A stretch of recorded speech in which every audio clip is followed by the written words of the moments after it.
Hello and welcome to Tele Talkies. दोस्तों, क्या हुआ था शेफाली जरीवाला के अंतिम पलों में, अब इसका खुलासा किया है खुद शेफाली और पराग के ड्राइवर ने। वो ड्राइवर जो सालों से इनके साथ काम कर रहा है, वो ड्राइवर जो इनके पल पल की खबर रखता था। क्या बताया है उसने, किस तरीके से आधी रात को उसके पास फोन आया पराग का और पराग फोन पे रो रहा था। चलिए आपको बताते हैं पूरी खबर, पर उससे पहले आप चैनल को जरूर सब्सक्राइब कर लें और बेल आइकन को आप दबा दें।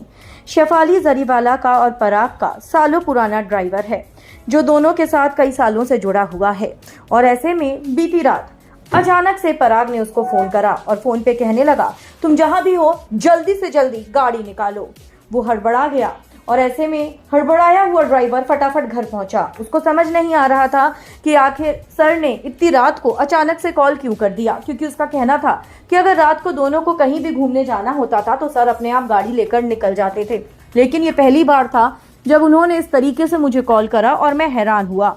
लेकिन मैं फटाफट घर पहुंचा और जैसे ही मैं पहुंचा, सर लेकर नीचे आए मैम को। मैम होश में नहीं थी, मैम बेहोश थी और उनके साथ 2 लोग और थे। सर ने मुझे कहा तुम भी साथ आओ और मदद करो, जिसके बाद मैं ऊपर गया और मैंने भी उनकी मदद की और हम सभी शेफाली मैडम को कार में लेकर गए। पूछा गया यहाँ पर ड्राइवर से कि उस समय क्या टाइम हो रहा था, क्योंकि कुछ लोग ये कह रहे हैं कि 10 बजे की बात है, लेकिन ऐसे में ड्राइवर ने क्लियर किया कि नहीं, ये बात शाम के, माफ कीजिएगा, रात के 11 सवा 11 के बीच की बात है। और ऐसे में ड्राइवर ने एक और बड़ा खुलासा किया, वो ये कि शाम को शेफाली मैम अराउंड 5 बजे मुझको लेकर एक डॉक्टर के पास गई थी।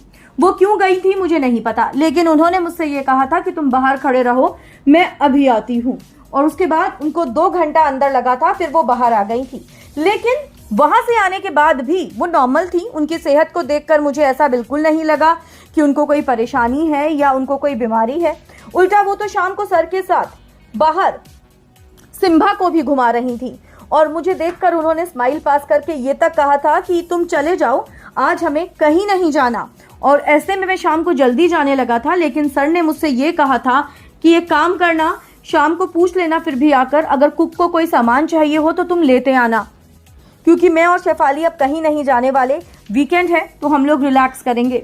लेकिन दोस्तों, ऐसे में क्या जानता था बेचारा ड्राइवर कि उसका बॉस उसको इसलिए फोन करेगा क्योंकि उसकी बीवी अपनी अंतिम सांसें ले रही होगी।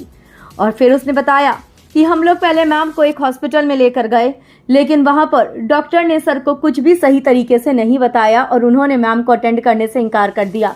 जिसके बाद सर इनको दूसरा बड़े हॉस्पिटल में लेकर गए और वहां पर उन्होंने ये बताया कि मैम इस दुनिया में ही नहीं रही। और उसके बाद से सर के तो आंसू ही नहीं रुके। वेल दोस्तों, आप क्या कहेंगे? वक्त का, किस्मत का कुछ नहीं पता, कब किसका बुलावा आ जाए कोई नहीं जानता। और शायद ऐसा ही हुआ शेफाली के साथ भी। वेल, आप भी अपनी राय कमेंट्स में जरूर लिखें कि आपको कैसी लगती थी शेफाली। वीडियो को लाइक और शेयर करना अपना भूलें।